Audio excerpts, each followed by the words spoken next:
میں آج آپ کے لیے یہ کہنا چاہتا ہوں کہ دیکھیں، یہ آپ ایک بڑے خطرناک موڑ پہ کھڑے ہیں۔ اگر میری قوم میری آواز آج سن کے آپ جو اللہ نے ہمارے اوپر حکم دیا ہوا ہے جہاد کا، جہاد ہے کیا؟ پہلے میں یہ بھی کلیئر کر دوں، ظلم کے سامنے اور نا انصافی کے سامنے کھڑا ہونا جہاد ہے۔ اللہ نے ہمارے پہ فرض کیا ہوا ہے۔ کیوں کیا ہوا ہے؟ ہماری بہتری کے لیے۔ جو قومیں رائے حق پہ کھڑی ہوتی ہیں اور انصاف کے لیے کھڑی ہوتی ہیں وہ آزاد ہو جاتی ہیں، اور انصاف کے بعد ہی خوشحالی آتی ہے۔ پہلے مدینہ کی ریاست میں عدل اور انصاف آیا، پھر خوشحالی آئی۔ نیلسن منڈیلا جو موجودہ بڑا ایک لیڈر میں مانتا ہوں، اس نے بڑی پتے کی بات کی۔ اس نے کہا اگر تم نے غربت کم کرنی ہے تو پہلے انصاف لے کے آؤ۔ چائنا نے دنیا کی تاریخ میں کبھی کسی قوم نے غربت کم نہیں کی جو چائنا نے کی ہے۔ 70 کروڑ لوگوں کو پچھلے 30-35 سال میں غربت سے نکال لیا انہوں نے، اور اسی قوم نے 450 وزیروں کو کرپشن کے اندر جیل میں ڈالا۔ یعنی طاقتور وزیروں کو انہوں نے قانون کے نیچے لے کے آئے۔ تو جو خوشحالی ہوتی ہے وہ انصاف کے ساتھ ہوتی ہے۔ حضرت علی کا قول ہے کہ کفر کا نظام چل جائے گا لیکن ظلم اور ناانصافی کا نظام نہیں چل سکتا۔ جدھر ہم جا رہے ہیں یہ نظام نہیں چل سکتا اور نہیں چل رہا۔ آج پوچھیں لوگوں کے حالات۔ آج کون سی قیامت آئی تھی کہ اپریل میں ہماری حکومت گئی ہے؟ 65 روپے کلو آٹا تھا، آج 135 روپے پہ پہنچ گیا یا اس سے بھی اوپر۔ کون سی قیامت آئی تھی کہ بجلی دگنی ہو گئی ہے؟ پٹرول ڈیزل دنیا عالمی مارکیٹ میں تو ان کی تیل کی قیمت کم ہے۔ کون سی قیامت آئی کہ یہ قیمتیں ان کی آج ادھر پہنچ گئی ہیں؟ کسانوں سے پوچھیں کون سی قیامت آئی ہے کہ یوریا دگنا ان کو دے رہا۔ 60 ارب روپیہ کسانوں نے صرف گندم کی فصل کے لیے یوریا پہ ایکسٹرا خرچ کیا ہے ہمارے دور سے۔ تو کیا ہوا پاکستان؟ یعنی ہماری حکومت جانے سے اب تک یہ کیا ہوا کہ بجلی آج دگنی ہو گئی ہے؟ بجلی کے بل لوگوں سے پوچھیں، آج عوام سے پوچھیں تو صحیح ان کے حالات کیا ہیں، اور ابھی مزید اور مہنگائی آنے والی ہے۔ لیکن جو اس ملک کے طاقتور ڈاکو تھے انہوں نے اربوں روپے کے اپنے کرپشن کے کیسز ختم کروا لیے۔ 1100 ارب روپے کے اپنے کرپشن کے کیسز ختم کروا دیے اور قوم کو انہوں نے بھیج دیا تباہی کی طرف۔ آج ہمارا ملک، کبھی بھی ہمارے معاشی حالات ایسے نہیں تھے جو آج ہے۔ تو یہ کیوں ہے؟ سوال پوچھیں نا اپنے آپ سے، کیوں ہے؟ ہم سب سے زیادہ، میں پاکستانی، میں آپ کو بتاؤں جب میں مکہ گیا ہوں، مدینہ گیا ہوں، سب سے زیادہ مسلمان پاکستانی مجھے ملے وہاں۔ ہم یہاں تبلیغی جماعت کا اجتماع ہوتا ہے، 20 لاکھ لوگ جمع ہو جاتے ہیں، کیونکہ سارے یا عاشق رسول ہیں، اپنے دین میں ماننے والے لوگ ہیں۔ لیکن کیا وجہ ہے کہ ہم تباہی کے راستے پہ کھڑے ہیں؟ کیوں نہیں اللہ ہماری دعائیں کیوں نہیں سن رہا؟ کیونکہ اللہ نے کئی قانون بنائے ہوئے ہیں۔ سارے جتنے اللہ کے پیغمبر دنیا میں آئے تھے، سب ان کی دو میسیجز تھیں، صرف پیغام دو تھے: انصاف قائم کرو اور انسانیت، یعنی کمزور کی مدد کرو، جو کہ جانوروں کے قانون کے اندر کمزور کی سروائیول آف دا فٹسٹ ہے، کمزور مر جاتا ہے۔ انسانی معاشرے میں ہم اپنے کمزور طبقے کی مدد کرتے ہیں۔ جس کو پہلی دنیا کی تاریخ میں فلاحی ریاست بنائی تھی وہ مدینہ میں بنائی گئی تھی، انسانیت کا نظام آیا تھا۔ تو ہم اپنے آپ سے پوچھیں کہ آج وہ ملک جو خیرات دینے میں سب سے زیادہ ہے، میں اس کے سامنے ہوں، کبھی یعنی کہیں دنیا کے اندر کینسر ہاسپٹل کے اندر 75% مریضوں کا مفت علاج نہیں ہو سکتا، صرف پاکستان میں ہے۔ کیونکہ لوگ جب دیکھتے ہیں، جب کسی ادارے کو، جو خیراتی ادارے کے اوپر جب اعتماد کرتے ہیں، تو اس سے زیادہ کھلے دل کے لوگ ہی کوئی نہیں ہے۔ تو ہم وہ قوم ہیں جو ترستی ہے، جس کا نعرہ تھا کہ پاکستان کا مطلب کیا، لا الہ الا اللہ، عظیم نعرے. ہم نے اللہ سے دعویٰ کیا کہ اللہ تیرے سوا ہم کسی کے سامنے نہیں جھکتے، ہم آزاد لوگ ہیں، ہم نے آزادی کا دعویٰ کیا. آج اپنے حالات ہم دیکھیں، نہ ہمارے پاس آزادی ہے، نہ یہاں خوشحالی ہے. غربت بڑھتی جا رہی ہے، دن بدن قیمتیں بڑھتی جا رہی ہیں. تنخواہ دار طبقے سے پوچھیں کہ کیا حالات ہیں ان کے. پوچھیں آج بزنس مین سے، سب دکان، آج فیکٹریاں بند ہو رہی ہیں. پوچھیں آج بزنس، کون سی، کسانوں سے پوچھیں، کسی سے پوچھیں، خاص طور پہ تنخواہ دار طبقے سے آج پوچھیں کہ وہ گزارا کیسے کر رہا ہے. تو کیا وجہ ہے اس کی؟ میں آج آپ کو بتاتا ہوں. اس کی وجہ ایک ہے کہ یہاں ظلم اور ناانصافی کا نظام ہے. میرے نبی صلی اللہ علیہ وسلم نے کہہ دیا تھا 1500 سال پہلے کہ طاقتور اگر چوری کرے تو آپ اس کو این آر او دے دیں، اور بیچارے غریب لوگ جیلوں میں جائیں، اور پھر سمجھیں کہ اللہ ہماری دعائیں قبول کرے گا. اور اس لیے جہاد اس نے ہمیں کہا ہے کہ ظلم کے سامنے کھڑے ہو، ناانصافی کو قبول نہ کرو. اور آج میں خاص طور پہ مخاطب ہوں اپنی پاکستان کی عدلیہ سے، اور اس کے بعد پاکستان کی وکلا برادری سے. دیکھیں، اللہ نے آپ کے اوپر بہت بڑی ذمہ داری سونپی ہے. یہ وقت ہے آپ کا کہ آپ اس ملک میں رول آف لا کے لیے کھڑے ہوں. میں یہ آپ کو پورے ایمان سے کہتا ہوں کہ جس طرف یہ لے کے جا رہے ہیں، ہمیں کوئی مستقبل نہیں ہے اس ملک کا. جس طرح کے فیصلے کیے جا رہے ہیں، جس طرح کی انصاف کی اور قانون اور آئین کی دھجیاں اڑائی جا رہی ہیں، جس طرح وہ جنگل کا قانون نافذ کیا جا رہا ہے، اس طرح ہمارے ملک کا کوئی مستقبل نہیں ہے. پہلی دفعہ لوگوں کو خوف آنا شروع ہو گیا ہے. لوگ پاکستان سے امید ان کی چلی گئی ہے. 8 لاکھ لوگ ہمارے 7-8 مہینے میں پروفیشنلز، وہ طبقہ جو ایک ملک کی جان ہوتا ہے، وہ چھوڑ کے چلا گیا ہے. باہر لوگ سرمایہ کاری کے لیے نکل گئے ہیں کیونکہ امید جانی شروع ہو گئی ہے. تو اس لیے میں اپنے معزز عدلیہ، اپنے ججز سے اور اپنی وکلا کمیونٹی سے، میں آج آپ سے خاص طور پہ آج اپیل کر رہا ہوں اپنے ملک کی خاطر. میں پھر سے ریپیٹ کرتا ہوں کہ اللہ نے عمران خان کو جو دے دیا ہے، میں اپنی خوابوں میں بھی نہیں سوچتا تھا کہ وہ مجھے اس طرح کی عزت دے گا. اور انسان کیا چاہتا ہے دنیا میں؟ عزت ہی چاہتا ہے. انسان کے تو پیسے بناتا ہے عزت کے لیے، پاور میں آتا ہے عزت کے لیے. تو جب اللہ نے اتنی عزت دے دی ہے تو مجھے اور کیا مل سکتا ہے؟ میں صرف اس وقت آپ سب کے لیے کھڑا ہوں. میری جو ساری جد و جہد ہے وہ آپ کے لیے، اور آپ کو اس کے لیے سب کو کھڑا ہونا پڑے گا. میں سارے پاکستانیوں کو کہہ رہا ہوں، آپ اگر آج نہ کھڑے ہوئے، میں آپ کو یقین دلاتا ہوں کہ آگے اندھیرا ہے. میری آواز کیوں بند کرنے کی کوشش کی جا رہی ہے؟ کیوں وہ پولیس یہ فواد چودھری کو کیوں پکڑا ہے؟ کون سا جرم کیا اس نے؟ کوئی مجھے جمہوریت میں بتائے کہ یہ جرم ہوتا ہے کہ جو اس نے اس کو منشی کہہ دیا، اس کو چیف الیکشن کمیشن. کبھی اس کے اوپر بھی کسی جمہوریت میں پکڑا جاتا ہے؟ اعظم سواتی کا کیا قصور تھا؟ کیا اس نے کہہ دیا کہ جناب ایکس آرمی چیف نے NRO-2 دے دیا؟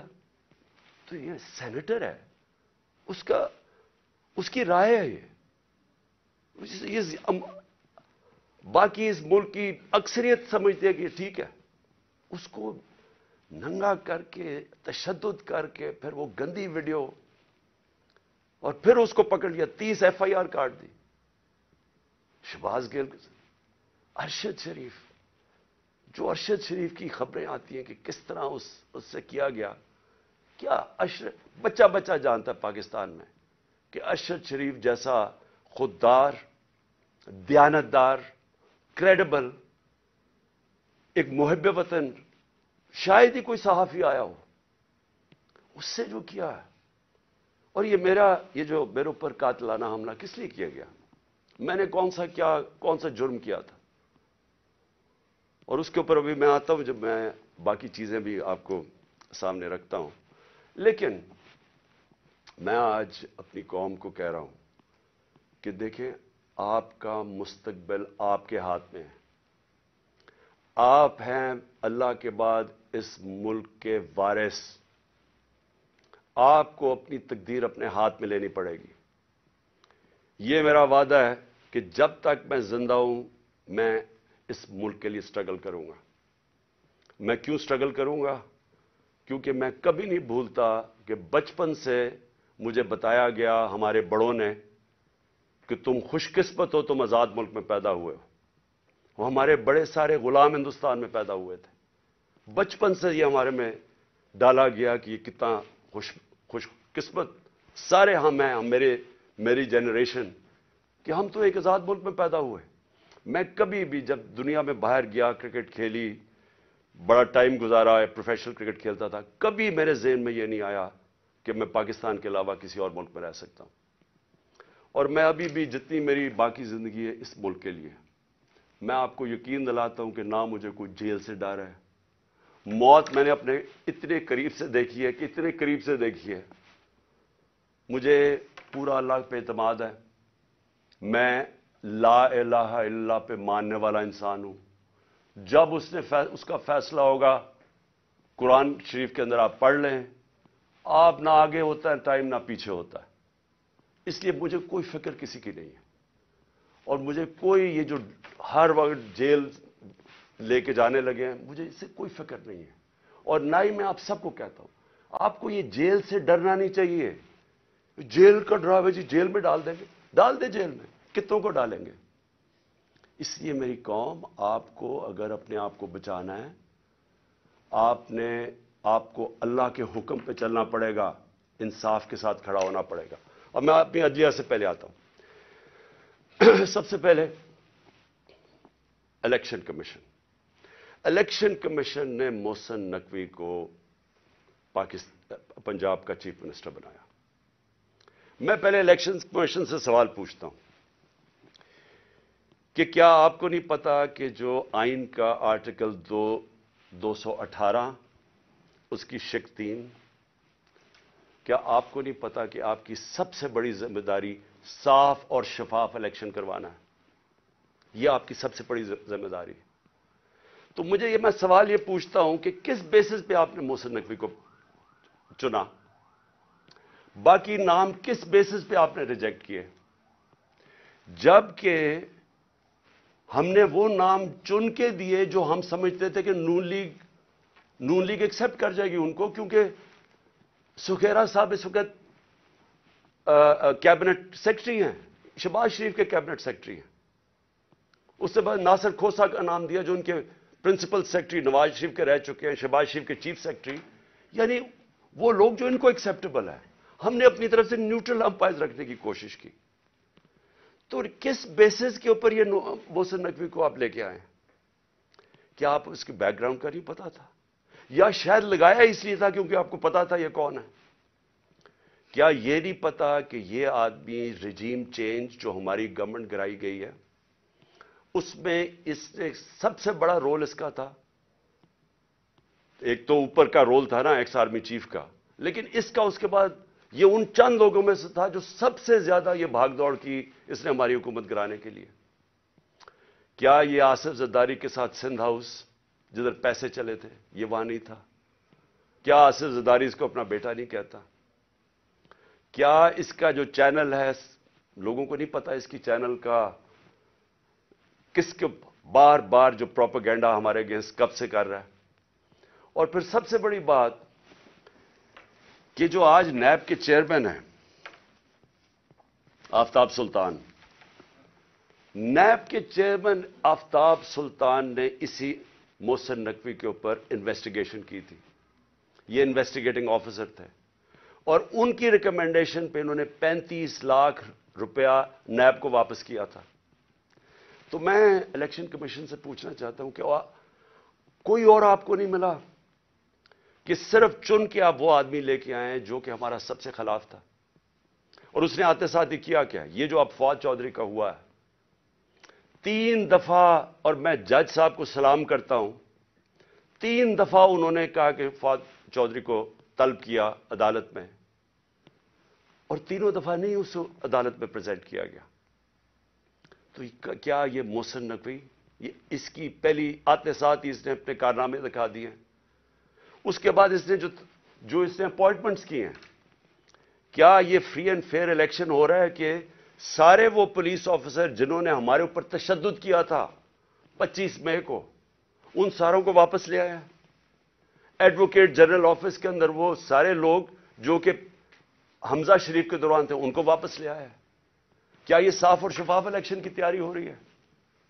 کیا اس کو کہتے ہیں a neutral caretaker setup? Caretaker setup کا تو مطلب ہی یہ تھا کہ ایک نیوٹرل امپائر آئے گا. کیا یہ نیوٹرل امپائر ہے؟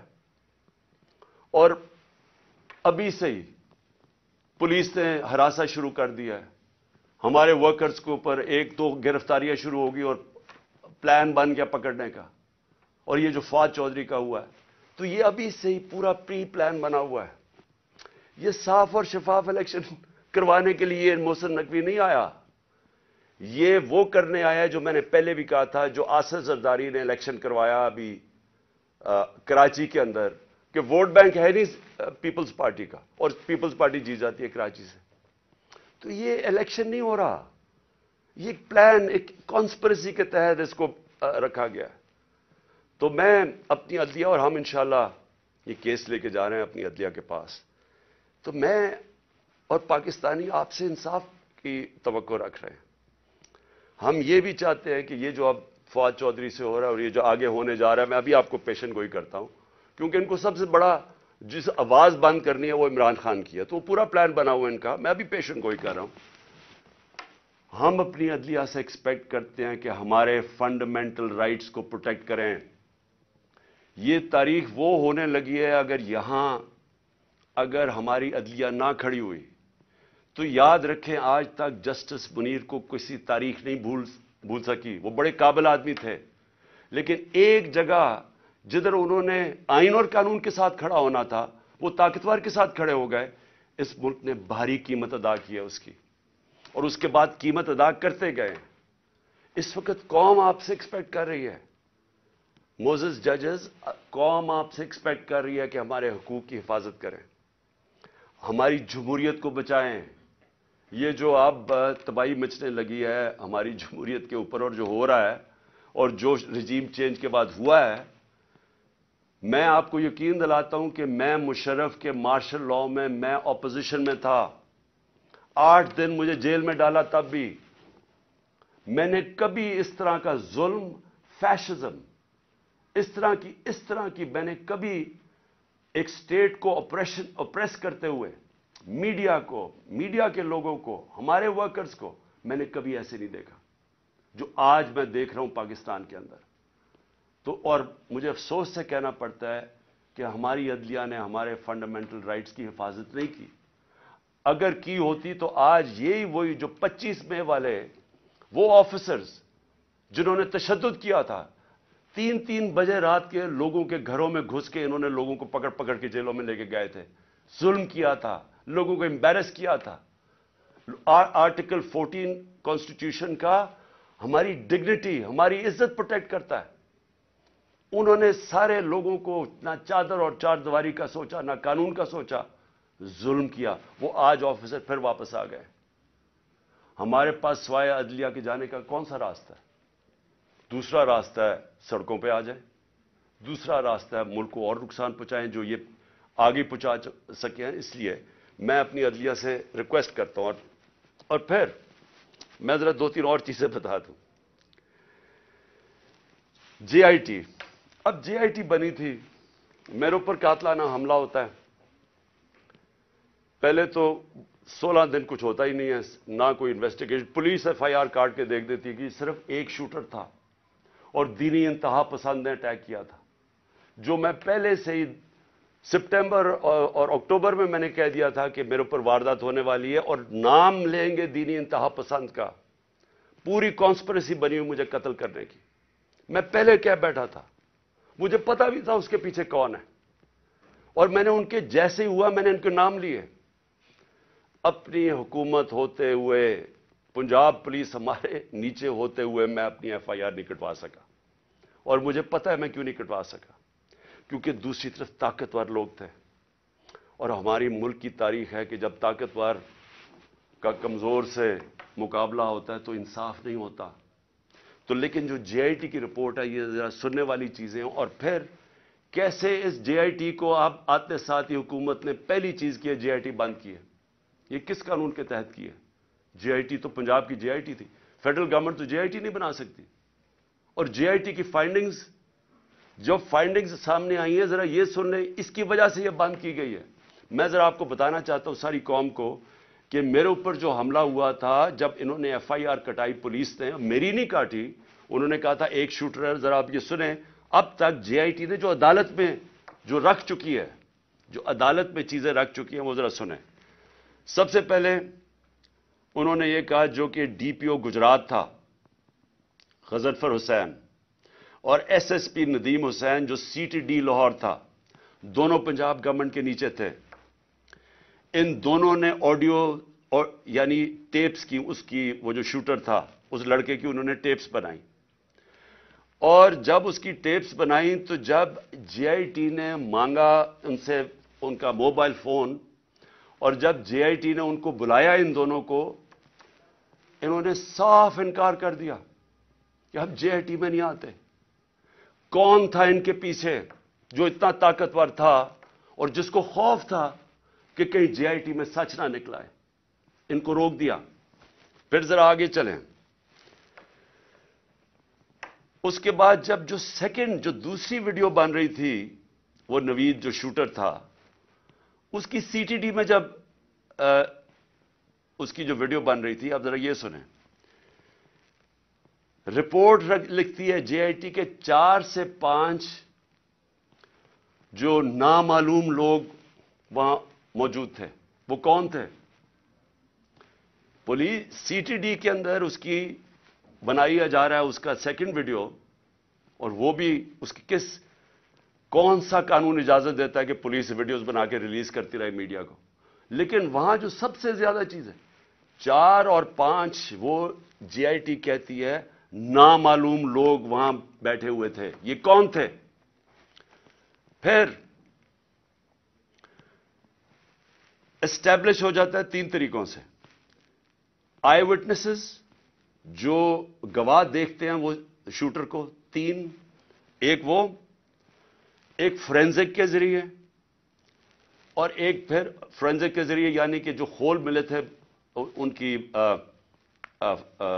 گولیوں کے, وہ 3 جگہ سے ملے. اور کرائم سین رپورٹ جو تھی, ان سب نے ثابت کیا کہ 3 شوٹر تھے.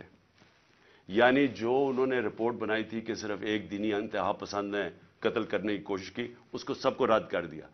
اس لیے یہ آتے ساتھ ہی انہوں نے جے آئی ٹی بند کی, کیونکہ میں نے نام تو ایک شہباز شریف کو رانا ثناء اللہ کا لیا ہوا ہے, اور وہی بیٹھے ہوئے ہیں فیڈرل گورنمنٹ میں, اور انہوں نے آ کے انہی کے نیچے اب جے آئی ٹی بنے گی. اس لیے میں نے پہلے دن کہا تھا کہ چیف جسٹس صاحب آپ کے نیچے اگر انکوائری ہوگی تو شاید انصاف ملے. ان کے ہوتے ہوئے, اور وہ جو ایجنسی کا آفیسر ہے ڈرٹی ہیری, مجھے کوئی امید انصاف کی نہیں تھی. اور وہ آپ ذرا دیکھیں کہ جو اس جے آئی ٹی نے جو چیزیں بھی نکالی اس کے اوپر بھی ذرا دیکھیں کہ انہوں نے کس طرح اس کو بند کرنے کی کوشش کی. پھر یہ ثابت ہو گیا کہ جو لڑکا نوید تھا وہ کوئی دینی انتہا پسند نہیں تھا, اور اس کو ٹریننگ دی گئی تھی پسٹل شوٹنگ کے اندر. کوئی پسٹل شوٹنگ ایسے نہیں کرتا کہ سیدھی ایسے ریپڈ فائر کرے, وہ ٹرینڈ تھا. اور جو 5ویں چیز سامنے آئی, 4 جے آئی ٹی ممبرز کے اوپر پریشر ڈالا گیا. کس نے ڈالا؟ اور انہوں نے اپنی چینج کی رپورٹ, جو عدالت میں جو تھی رپورٹ اس کی فائنڈنگ چینج کر دی. اور پھر کیا ہوتا ہے, جو پروسیکیوٹر جنرل ہے,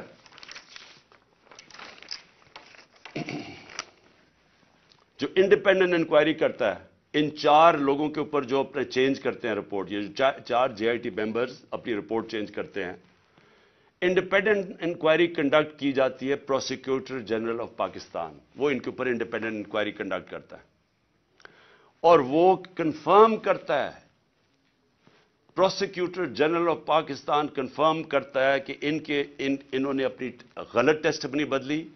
3 شوٹرز تھے, اور اس نے ریکمینڈ کیا کہ ان کے اوپر کرمنل پروسیڈنگز کی جائیں. کہ انکوائری کو سیبوٹاج کرنے کے لیے جو 4 GIT ممبرز نے جنہوں نے چینج کیا ہے. تو میرا سب سے بڑا سوال یہ ہے کہ آتے ساتھ ہی پنجاب گورنمنٹ جب سے یہ آیا ہے, انہوں نے سب سے پہلے کیوں انہوں نے اسٹڈی کر لیتے, دیکھ تو لیتے کہ GIT رپورٹ میں کیا فائنڈنگز ہیں, بڑی تفصیل میں انہوں نے فائنڈنگز دی ہوئی ہیں. آتے ساتھ ہی اس کو کیوں بند کیا؟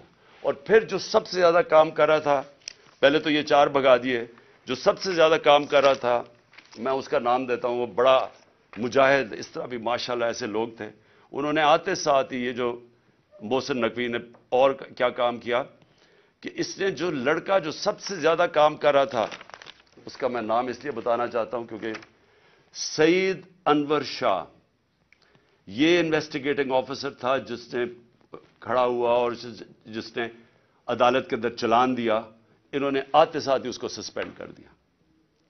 تو میں اس سے کیا مجھے نظر آتا ہے, اس سے مجھے نظر آتا ہے کہ اگر کسی کو بھی شک بھی تھا کہ اس کے پیچھے طاقتور لوگ تھے جنہوں نے یہ سارا پلان کیا ہے, وہ شک ساروں کے دور ہو جانے چاہیے. یہ پلان تھی کانسپریسی, اور یہ لوگ, یہ جو اوپر بیٹھے ہوئے ہیں شہباز شریف اور وہ جو دوسرا ہے رانا ثناء اللہ, وہ بالکل اس کے اندر ملوث تھے. کیونکہ اگر وہ ملوث نہیں تھے, ان کو کس چیز کا ڈر تھا؟ کیوں وہ یہ بار بار GIT کو سیبوٹاج کرنے کی کوشش کر رہے تھے, اور کر دیا. کیوں نہیں چلنے دیا GIT کو؟ بعد میں رپورٹس چیلنج ہو سکتی ہیں, اس کے اوپر کیس تو آگے چلتا ہے, لیکن کیوں انہوں نے کیا؟ کیونکہ ہمارے ملک کی تاریخ ہے. لیاقت علی خان کس نے ان کو قتل کیا ابھی تک کبھی نہیں پتا چلا. بے نظیر بھٹو کوئی پتہ نہیں, ایک دم اس کی جو سین تھا جدھر وہ بیچاری کو شہید کیا گیا, وہ سارا ایک دم کلیئر کر دیا. کس کے انسٹرکشن پہ کیا گیا کوئی کبھی نہیں پتا چلتا.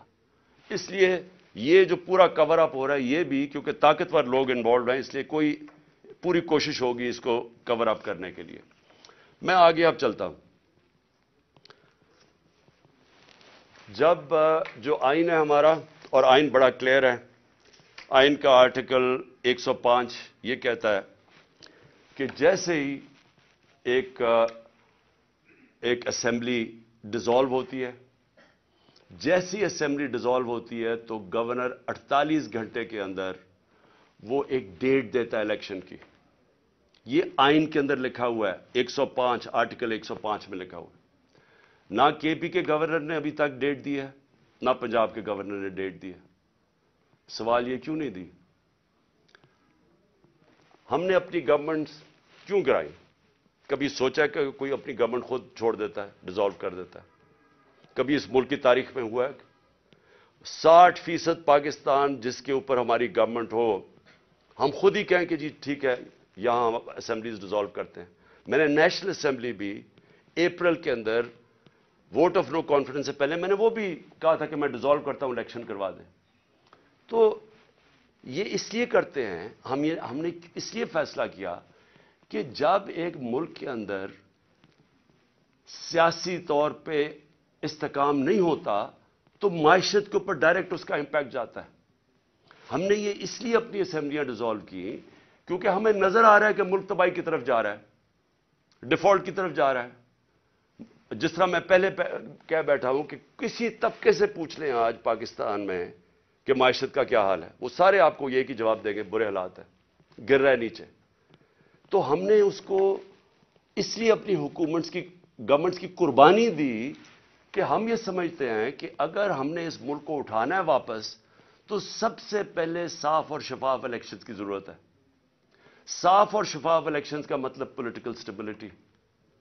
جب لوگوں کو ایک اعتماد ہوگا, بزنس کمیونٹی کو جو باہر بیٹھی ہے, جو اندر بیٹھی ہے, کہ اب 5 سال کے لیے حکومت آ گئی اور پبلک مینڈیٹ کے ساتھ جو بڑے فیصلے کر سکتی ہے, جو ضرورت ہے آج پاکستان کو نکالنے کی اس دلدل میں سے, تو تب ہی ملک اٹھ سکتا ہے. ان کے اوپر تو نہ باہر نہ کسی کو اندر اعتماد رہ گیا ہے. تو یہ تو جتنی دیر چلتی رہے گی لوگوں کی تو تباہی ہے اس کے اندر. تو اس لیے ہم نے اپنی گورنمنٹس ڈیزالو کی تھی. ہمارا سوچ یہ تھی کہ اس کے بعد الیکشنز کی طرف ہم جائیں گے, اور اس لیے قربانی دی تھی. ابھی تک لگ یہ رہا ہے, اور یہ جو محسن نقوی کو لے کے آئے ہیں, اب یہ واضح ہو گیا کہ ان کا کوئی موڈ الیکشن کروانے کا نہیں ہے.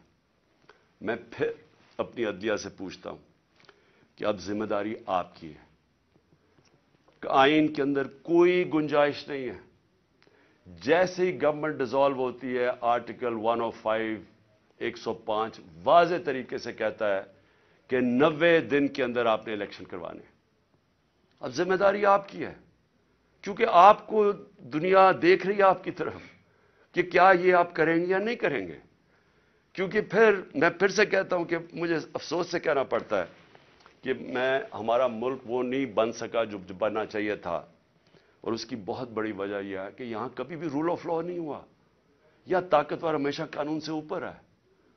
تو یہ بار بار جب ہم ان سے بھی پوچھتے ہیں, یہ جو بیٹھے ہوئے ہیں اس وقت امپورٹڈ گورنمنٹ ایک ہارس ٹریڈنگ کے ذریعے رشوت دے کے خرید و فروخت کر کے آج بیٹھے ہوئے ہیں اوپر, یہ بھی کہتے ہیں جی ہو جائے گا, کوئی چیز ہو جائے گی, آگے چلے جائے گا الیکشن. بھئی کیسے چلے جائیں گے؟ آئین ہے یا نہیں ہے؟ اگر آپ کا ملک کے اندر آئین ہے اور کوئی قانون ہے تو پھر تو یہ آگے جا ہی نہیں سکتے 90 دن سے.